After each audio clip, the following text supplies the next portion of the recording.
All right, we're live on Facebook. Okay, cool. All right, let's get into it. Ladies and gentlemen, boys and Mhm. girls, it's me, your handsome host of this Financial Life podcast. Today, I have someone on who I think is would provide a lot of value to everybody. We're both in the financial space, just from different perspectives, obviously. And so I have today a friend of mine. I've when we meet like sometime last year, I think it was, I to believe so. talk to you today about four things he helps with God. Four things he helps people fight against, overcome, which would be taxes, inflation, losses, and decision.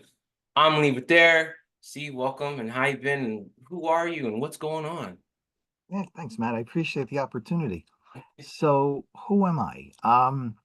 I started my career way back when in 1980. Yes, that was a long time ago. And I I wasn't born worked. yet. Came in 5 years Thanks very later. much. I appreciate that. Thank you. You're welcome. um, and what I did was when I started my career, my overriding thing was to help people in whatever form that took. And I didn't know at the time what that meant. Yeah. So when I had an opportunity to go into corporate in the IT space, I accepted the challenge because in 1980 the job market was not the greatest.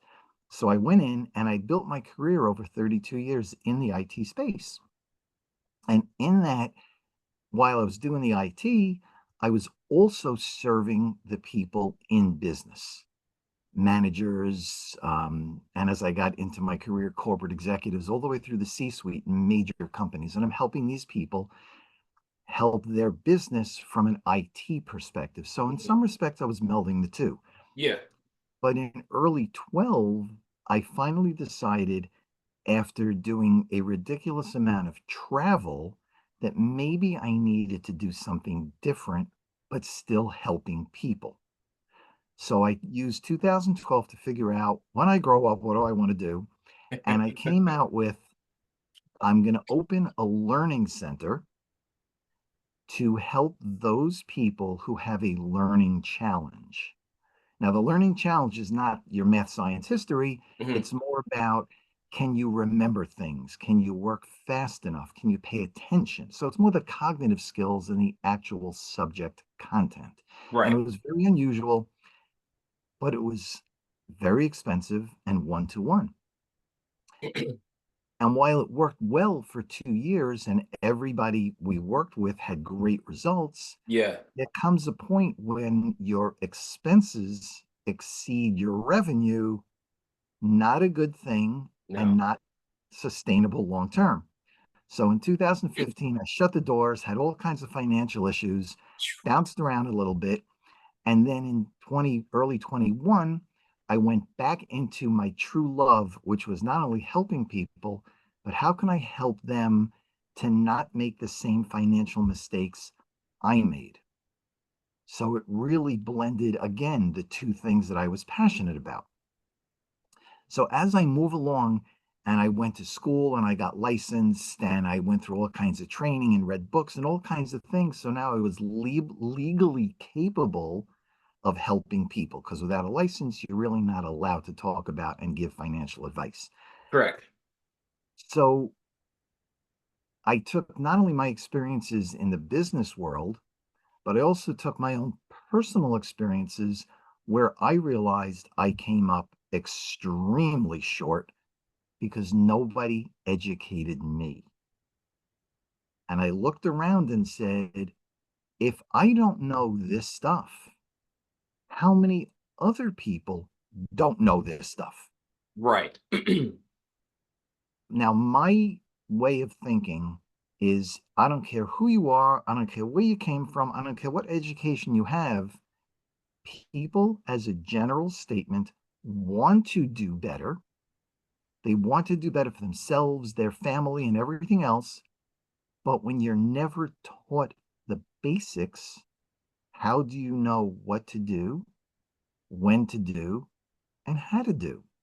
And that was the big gap that I saw. So I am out there helping people, families, one at a time to show them, you know what? You can dream again. It is possible. those dreams you gave up on, the house, the boat, the new car, the vacation, the whatever. Yeah, you know what? It's possible you can have those if you're told and put on a plan how to do it. And that's where I came to where I am today. I like that.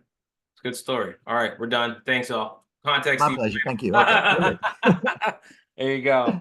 Yeah. Okay, that's good. So you've been doing this for a while. So it's funny. So you started off with on the IT side on the business, and then it's graduate time right to where you are today, and saying, "Oh my God, no one knows this stuff." So I'm with you on. I'm agreeing with you on that. In financial literacy, which we're both like in same thing, but at different perspective or varying degrees. It's not taught and with medium credit capacity on the credit front, obviously, and so people just don't know this stuff. And the irony of it all is that today we live in this information age, and like you can go on YouTube, Google, virtually anywhere online, and say, "I need to become financial literate." You can literally type in, "I need to become financial literate," and Right. you'll get tons of stuff. And yet, Mhm. it still remains such a mysterious topic to a lot of people, unfortunately. Right. So here's my analogy. Okay. You can do exactly what you said. And a lot of people do. You go on Google and you search financial literacy, and comes this amazing amount of information. So here's my analogy. I don't mean you, I'm talking general statement. Equate that to a garden hose. Hmm. Open it up and you have a little bit of water. When you do the Google search, now you've opened up the fire hose. Hmm. You get inundated with so much information that people get overwhelmed and then they do nothing. And they're back where they were. And again, people are good. I truly believe people are good. Yep. But just you and I, we understand each other. We're in the same, like you said, the same field, the same different aspects, but the same thing. Imagine if somebody said to you, I want you to become a heart surgeon. Go read the book. Go do a Google search. Um, Oh, you probably could, but I tell you, I would not want to be the patient that you operate on. Okay. no. So it's the same thing. How much information is overload? And that's why you and I do what we do. Right. Yeah, you're right on that. That's true. I mean, I haven't thought about it like that because I guess I don't know. I'm so used to it, but you are right. When there's something you don't know, you just put it in there. It's like you're like, whoa, and you're like, I'm done. You're like traumatized from it at a certain level. You're like, I don't want to do that again, and then you just kind of just go on. So it's a matter of, I would say, taking one step at a time. Start with step one, two, and three. Because you're right. That is a good analogy with the garden hose and the fire hose, and there's just so much. And people just, it's a, what is it? Not analysis. I guess you could say it's analysis paralysis. I guess to a certain Correct. extent. You know. That's exactly So what it is. Yeah. that's Yeah. that's where we are There's so today. much. Yep. People don't do anything, they try something, and then they get all inundated, and then they don't do anything. And they stuck like, what do I do? You know? It's great. And I give people a lot of credit, even number one, to do that Google search, which again, a Mm. lot of people don't want to do.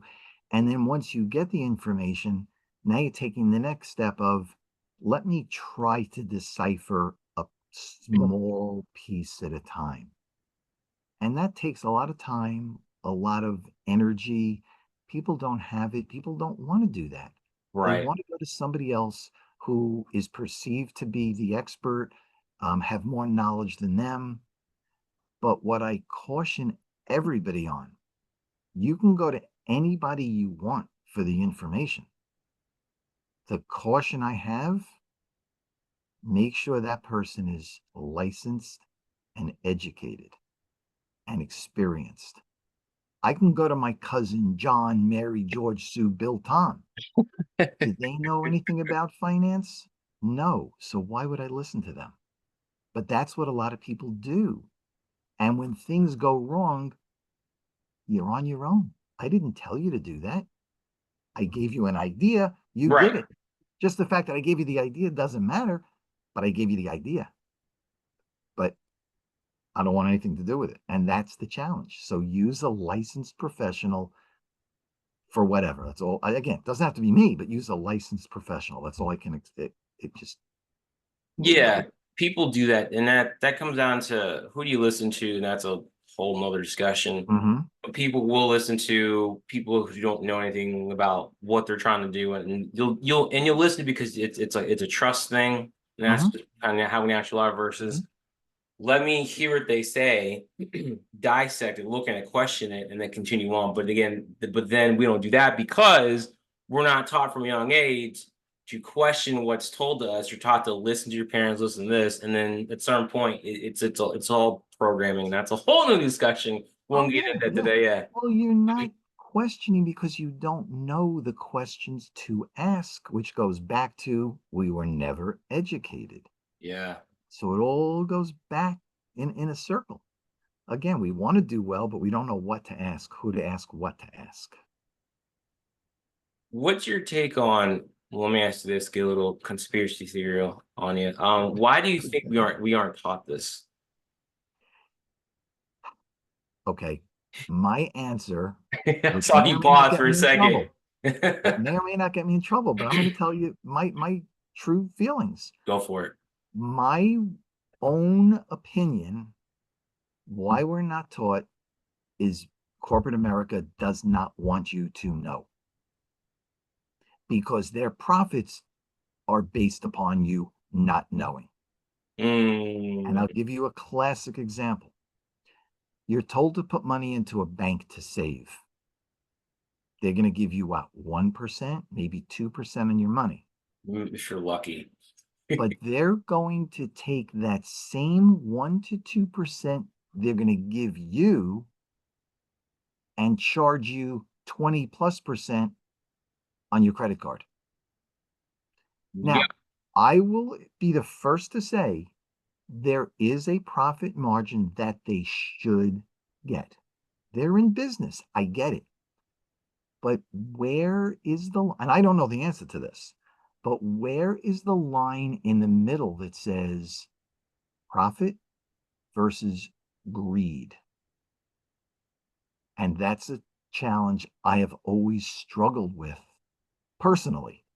Where do you go? What's is 10% good on a credit card? Is 12%, 15%? I just worked with a client who has a 32.99% rate. 32.99% 32 point, rate. and yep. And my question is, how do they ever pay that off? And the answer is they don't. They pay Jeez. interest forever, which is what the credit card company wants. They don't care about the five or $10,000 balance. They Oh, care about the 10, 20, 30 times that you're going to pay in interest. There's your answer as to why we're never taught, or one of the answers why. And there's other one. examples, but that's one of the Yeah. answers why. Yeah. It's true. A lot of it is is them making a profit off of our ignorance.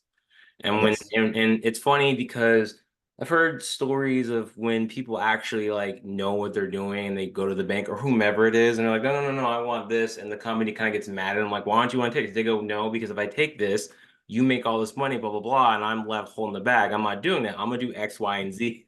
It's funny to listen to a story like that and whether it be at a car dealership or whatever company, it's almost Hmm. like they get angry at them. It's like, well, this is how I keep myself sane and out of a high amount of debt and keep myself profitable and prosperous versus you. It's just it's like they Yeah. get like, what do you mean?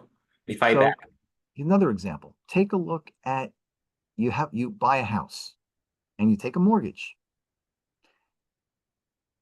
Rough numbers. If you take $100,000 loan, you will pay approximately $200,000 in interest. How Hmm. is that fair? Again, profit versus greed. Again, I'm not saying companies can't make money, but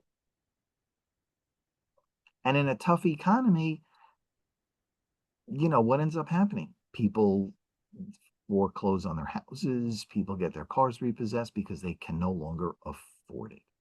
Right. Again, I'm not getting down on business. I understand the profit motive, but you can tell you hit a hot button with me, so I'll Yeah. stop.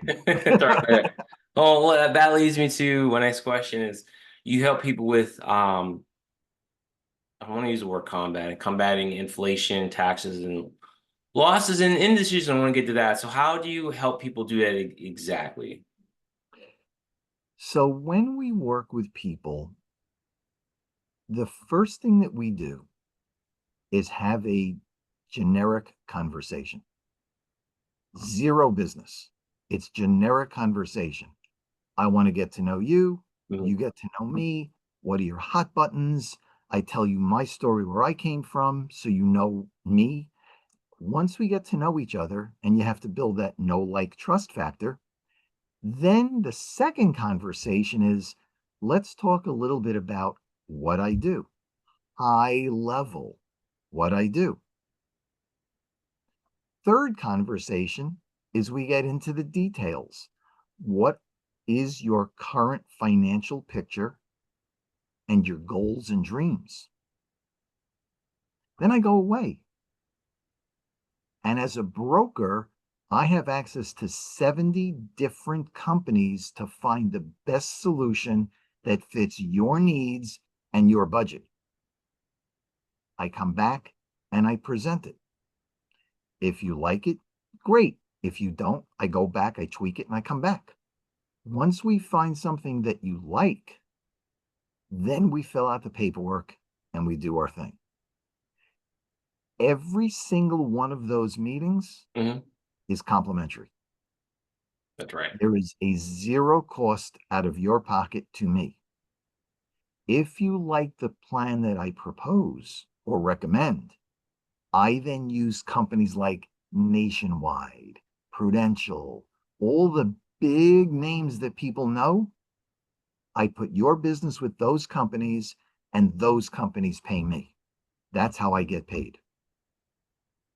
So it is in my best interest to do the right thing by you, to listen to you, come up with a recommendation, and then make sure you understand it before you sign the piece of paper. That's what makes me different.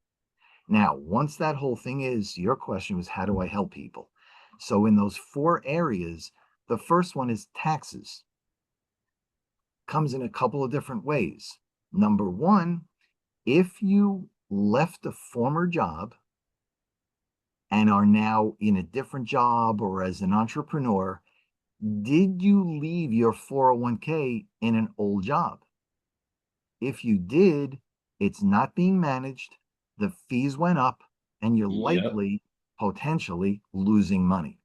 I will help you move that into something else, potentially in a tax free situation. Another thing is we take a look at how your money is invested. Your money can be invested taxable, which is you earn money this year, you pay taxes this year.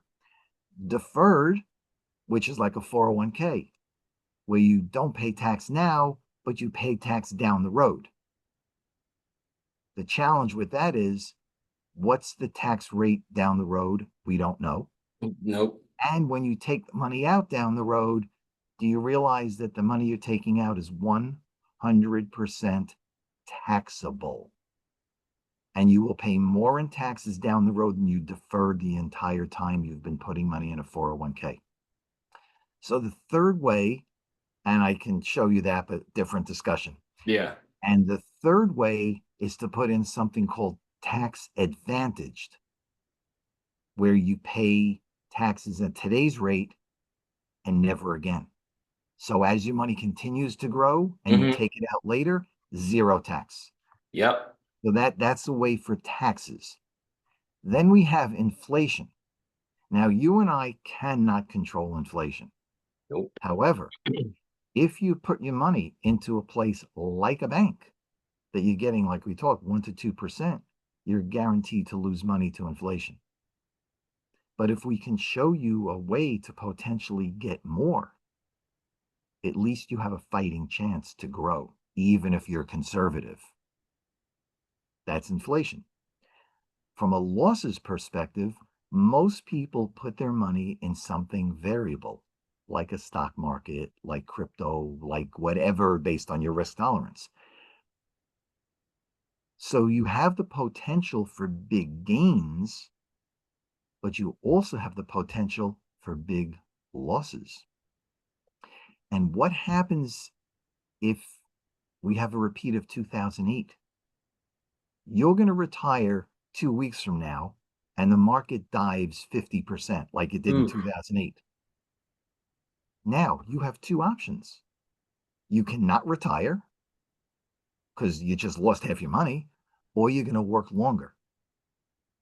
But you've worked all your life. Don't you think you deserve to retire on your terms? But you can't. So if you had a vehicle that had something called market correction protection, which means you go up when the market goes up, but you go flat when the market goes down. So you never lose a penny. Again, that's what I show people how to do. And the last one is indecision. We talked about this before, the garden hose versus yeah. the fire hose. When all that information comes in and inundates you, let me help you sort it out. Based on the conversations we have, I now know what's important to you, what's not, what your timeframes are, what your goals are, and I'll make heads or tails out of that so you can understand it. So you don't get analyzed and analysis by paralysis is what we talked about, what we phrased it before. So I can Right. help you with that too. So those are the four areas that I really help people with. And and you know this too, when you work with a client or a potential client and you see the eyes light up, you see that light bulb go off, that now they understand it, they get it. It's worth everything. It's worth everything. You've helped a family where they were despondent before, they were lost before, and now you've helped them. And it's an amazing feeling. That is amazing. Yeah, you're right. It always feels good when you've helped the client and they get to the next level and they're like, "Oh, I did." It's like, yes, like you can't put a price on that. No, No amount of no, money can replace that feeling. no. Indecision. Hmm. I want to talk a little bit more about that because that is something that I believe prevents a lot of people from going after what they want financially, whatever it is. Hmm. And I don't think people realize what that looks like. And it's not just, hey, let's have takeout tonight. Where you want to eat? I don't know. And you kind Hmm. of just sit there and like, trying to figure out a place to go for like 2 hours. Yep, It yep. indecision. Oh, not making a decision is still a decision. That's an indecisive. It really robs you, and it's kind of insidious. Like people aren't aware of it. I'm sure you've seen it where people aren't sure what to do with the market goes up and down with inflation, and they're like, "What do I do? What do I do?" It's like Hmm. you're being indecisive, and as long as you stay in that state, you're never gonna get it. You won't one. Obviously, you won't make a decision. Two, you won't get to where you want to be. You won't get the feeling of, oh, I feel good now. I'm confident where I'm going. I'm like going a long way. It really just keeps you stuck. I don't Does. think people realize that, and that can affect you in any area of your life. You just don't decide because the fear is if I make the wrong decision, I'm screwed. Correct. I don't even have any evidence that proves that if you make the wrong one, 100%, you're gonna be screwed. Okay, so let me paint this picture for you.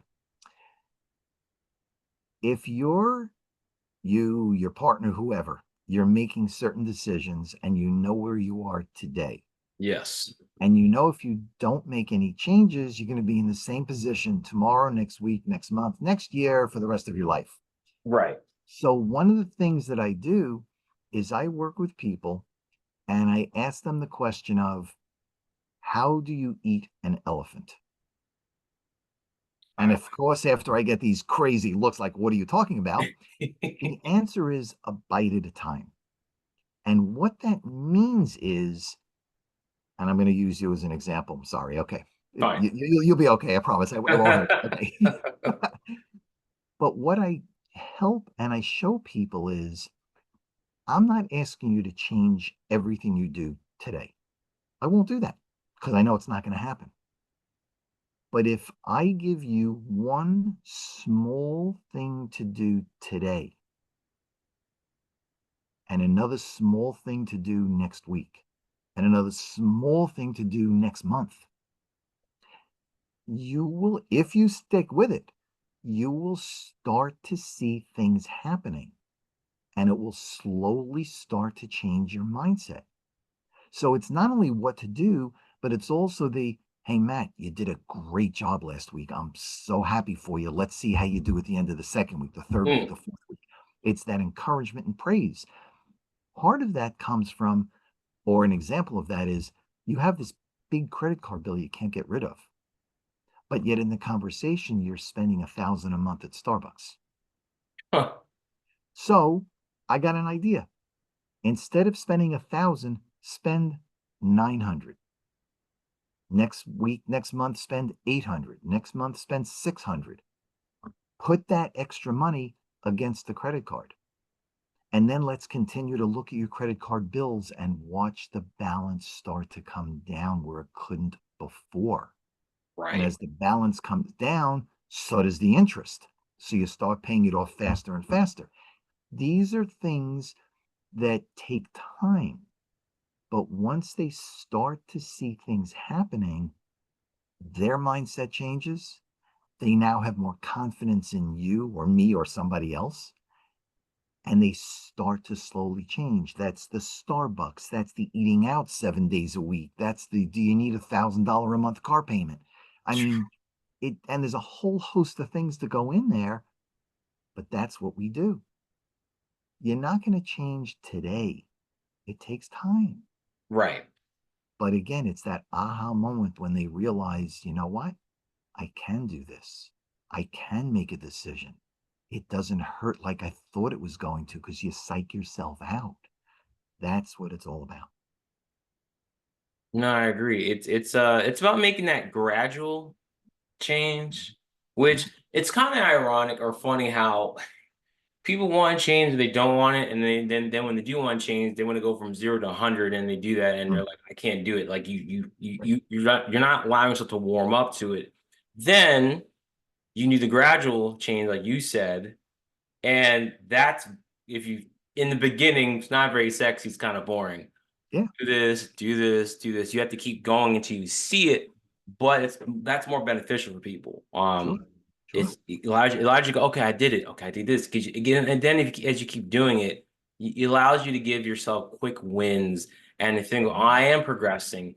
And then if you keep doing, then after a certain point in time, you'll just be more motivated to keep at it, and then you'll go even faster. Right. Ironically enough, it's like start slow. It's like, oh, It is true. If somebody tells you to do something, whatever it is, human nature, your response is no. yeah, Doesn't matter what it is. Human nature says, no, I'm not doing it. However, if in a discussion you buy into the solution, you are more likely to do it. right. And that's what I do. That's what I work on. This is not me telling you anything because you're going to show me that little thing over there. It's called the door. It's what you walked in, walk out, right? Yeah, But exactly. but if I help you and you buy into it and believe you can, then we're going to have a meaningful conversation ongoing. Yep. That's what it's all about. Yep. Progress. It's a marathon. I tell people, but credit's a marathon. Your finances are a marathon. You can have your sprints, but it's a marathon. You just got to keep chunking at it each day. And then to down the road, you'll see all the progress you made and it grows. And that's where and that's what that, I mean, I wish I was taught that as a child.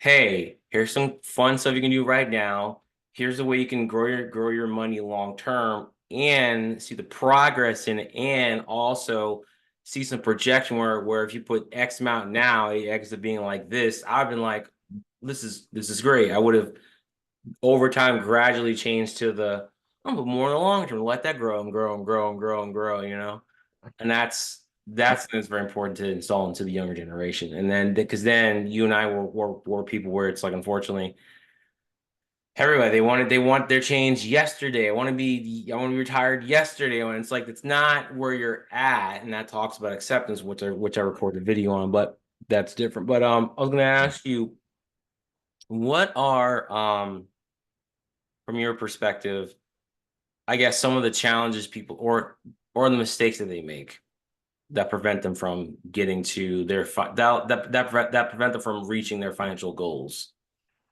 So one of the big ones we talked about before is listening to other people who have no license, no experience, but give advice.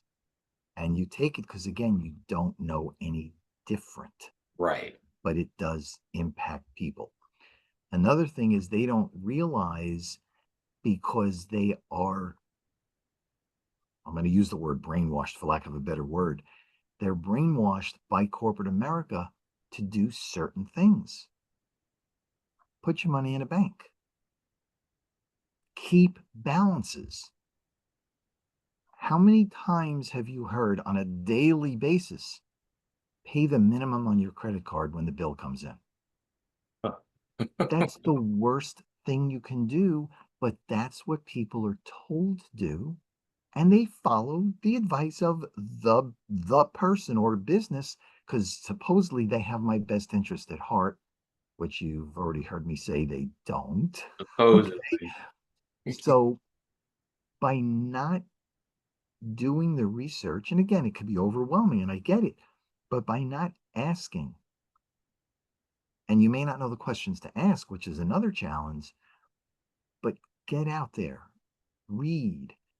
And I will also caution people, you can do a Google search, but all Google is a search engine. It's not a research engine.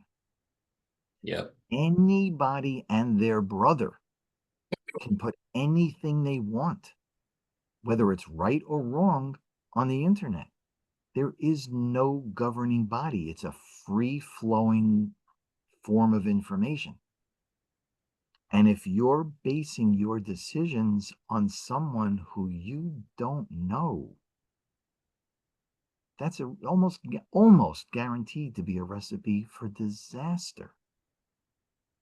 But again, if you're never educated and don't know, it doesn't take long to find yourself in trouble. So, classic example, one of the things that I've started to do, and I will continue in September, and I'll tell you why September. I live in New York, and in the town that I live in, which is huge, there are 18 high schools. That shows you how big the town is, right? 18 high 18 schools. high schools? Yeah. Yeah. There's like 3 million people in the town I live in. Okay. I can't fathom that. I come Yeah. from like a Okay. Yeah. big county, 18. Yeah. It's Jeez. Queens, New York, which is right not far from New York City, Manhattan. Okay. Wow. Um, Now, one of the things that I'm starting to do, and will continue in September, because again, for this summer, they're off from school. I am starting to go in and address the seniors and their parents because I want them in the room at the same time. Number one is to protect the student, and number two is they need to hear the same message I'm giving their kids so there's no confusion later. So it protects me, Exactly. protects them. Yep. And I go through some very, very basic conversation only, no fancy PowerPoints, no fancy nothing. This is conversation of education. And I go through things like credit cards. Um, when you're going to sign a document, make sure you read it before you sign it. And if you don't know what it says, get an adult, get an attorney. If you sign something at 18, you're legally liable. Okay. I go through all this type of stuff, simple versus compound interest, rule of 72, all this stuff that's basic, easy to understand if somebody explains it to you. 2 years ago, I don't know what the number is today, but 2 years ago in 2022, of schools in the country taught financial literacy. 4%. Again, on purpose. Now, I believe that number is slowly starting to go up. But it's ridiculous. So if you're 18, we have what I call the credit card scam. Okay, and I do a whole presentation on it. Mm. But the credit card cycle goes something like this. You turn 18. In the mail comes an envelope addressed to you. Open it up. Hey, Matt, you've been approved for a credit card. Congratulations, you have a $500 credit line. And Matt's like, oh my God, I have I got money. 500 bucks. Yeah. First thing Matt does is he goes out and he charges $500 on whatever he does. Yep. And Matt's happy. The next month, Matt gets a letter in the mail. Hey, I got another piece of mail. Opens it up, and what is it? It's a bill. And Matt goes, uh-oh, you mean I got to pay for what I just charged? Yep. But Matt's happy because he reads down the letter and it says, you owe us 20 bucks minimum payment. And Matt's like, no big deal. And he sends 20 bucks in. Next month, he gets another letter, another 20 bucks. Next month comes along, Matt gets another letter that says, hey, Matt, you're such a valued customer. We're increasing your limit to $1,000. Oh God. Matt sits there and goes, hey, I love this game. Charges another 500 bucks. Next month, the bill comes in. Now you have a $40 minimum payment. What Matt does not understand is based on the interest rate, the $40 he's paying may not even cover the interest for that month, which means your balance went from 1,000 to something higher because now they're tacking on interest. And that goes on. A couple of months later, Matt gets another credit card and another card and another card. By the time Matt's 19, 20 years old, he's in debt over his head and may never get out. That is one of the things I try to explain to people when they turn 18 in high school, before you sign that credit card application. Now, let me clarify. I am not saying credit cards are bad. I am not saying that. What I am saying is they can be good. Use them wisely. Yep. On a personal basis, I have a decent amount of credit. I'm not going to tell you how much, but I have a decent amount of credit.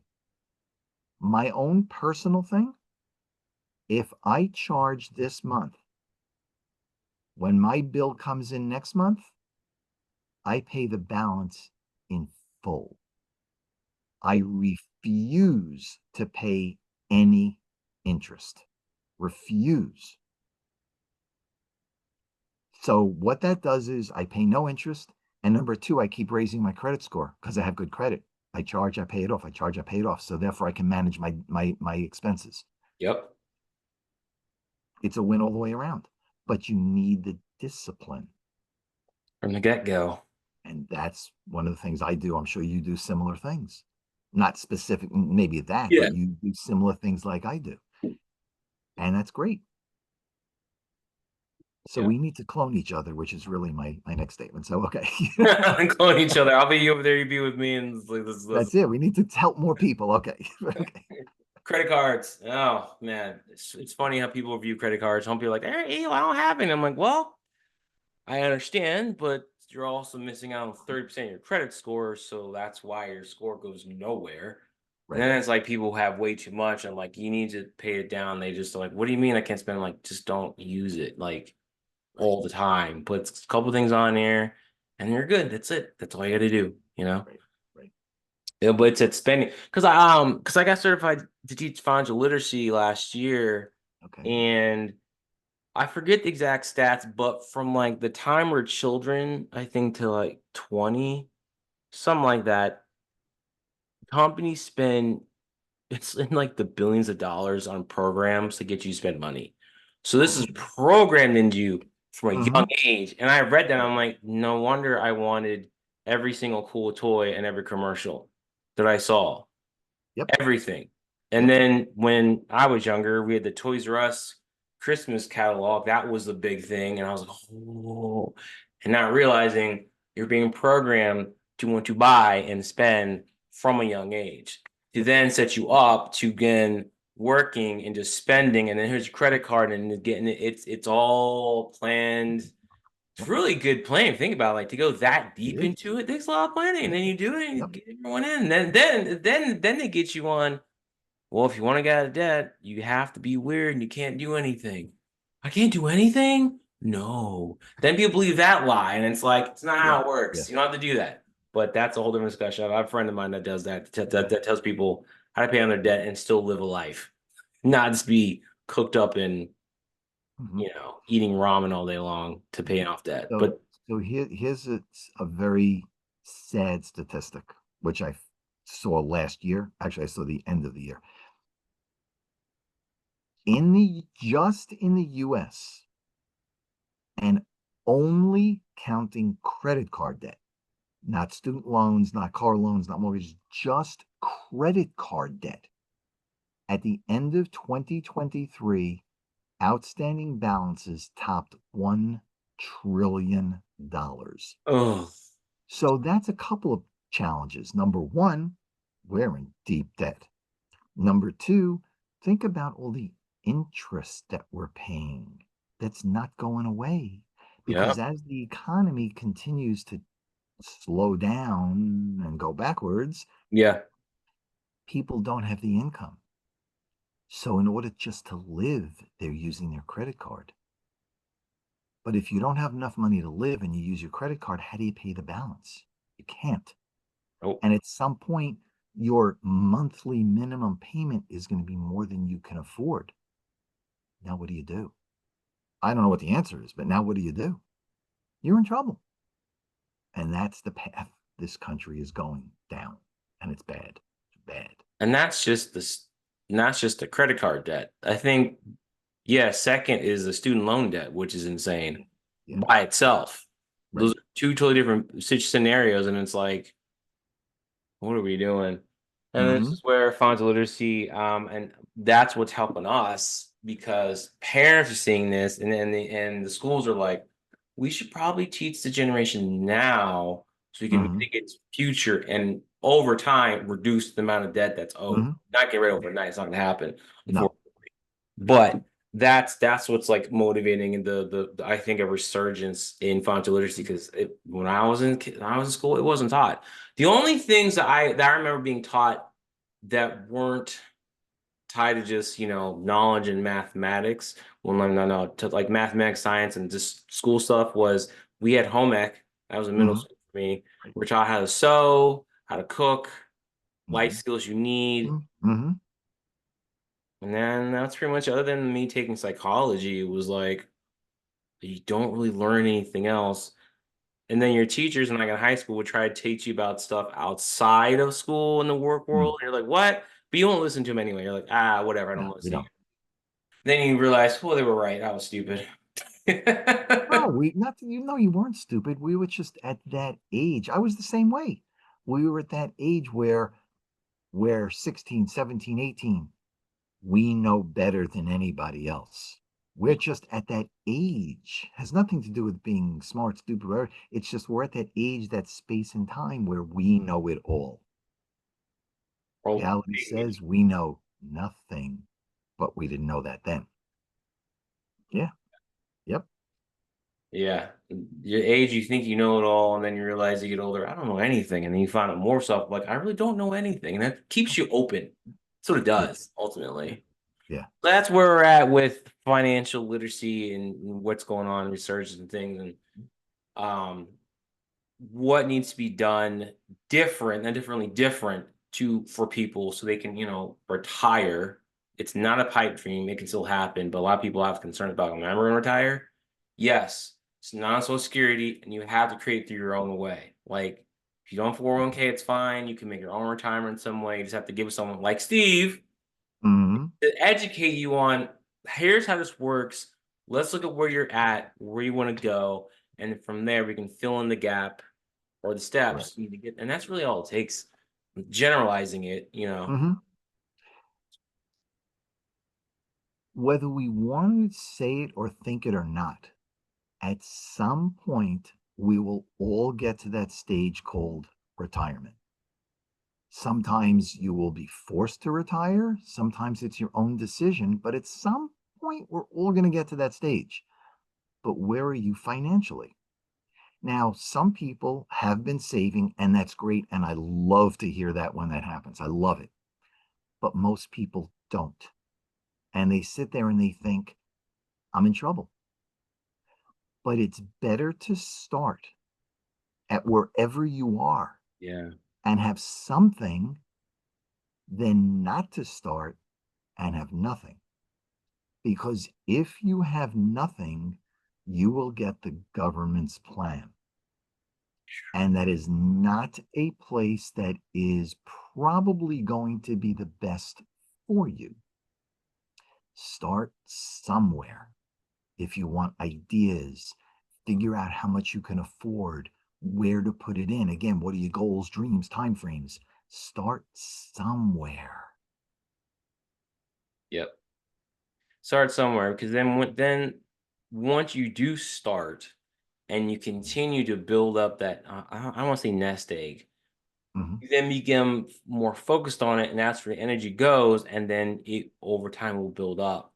I think Correct. what scares people is I don't have anything right now, and they let that fear stop them from making decision, that Mhm. leads to the indecision from doing anything. It's like, well, I can't do Yep. anything. You don't know that. Just You know, start and right, see where right. you're at and just go. Trust me, when you do that, things will Mhm. come to you and happen for you. I Right. truly believe that. Yeah, yeah. So here's another visual as far as retirement. Start small. Imagine yourself at the top of a mountain covered with snow. You make a little snowball. That's the start of your retirement plan. Roll it down the hill. Watch the snowball get bigger and bigger and turn into an avalanche. That's what could happen. Could, depending on time frames, amounts, Yeah. and all this stuff. But the example, the analogy is start small and watch it grow. But again, back to the same thing. Start somewhere. Yep. That is all you got to do. And then Yeah. from there, you'll make it work. A way will come to you, create one, and it's one step at a time, and that's it. And Yep. believe that life has, like, you'll be taken care of by Yep. whatever you believe in. Just long as you start, that's the important thing. Correct. Absolutely. You can't make a cake and not start making the cake. I don't know where we're going with that right now, but bad analogy. No, but it is true. You can't make a cake without the ingredients. You Yeah. know. Again, I don't cook, so for me, you're way out of my league, buddy. Really? You don't cook, man? That's bad. I cook, I bake. Come on, I can't help that, I Steve. I don't. Okay. Um, but Cool. yeah, yeah, same thing. There you go. To start. So with that, I think that's a good place to land the plane, take it from there. Yeah. Steve, I appreciate you for being on. Here's a question. It's the most important one out of this entire episode. How in the world can people get a hold of you? Where can they find you? So there are two ways. Number one is you can send me an email. Well, not me, but to my team. It's services at Steve Kent FS.com, or my website is stevekentfs.com. Got it. Either way, I'm accessible. I return phone calls and emails quickly. I check them. I check my emails probably every hour. My phone is next to me all the time, so if it rings, I will answer it. Um, check for voicemails and whatever else off my website. But yeah, so all is good, and that's how to get in touch with me. Perfect. So Awesome. Matt, thank you so much for this opportunity. I appreciate it, and I know we'll talk again, and I look forward to continue working with you. We shall. All right. Thanks for being on. Steve. Appreciate you. Perfect.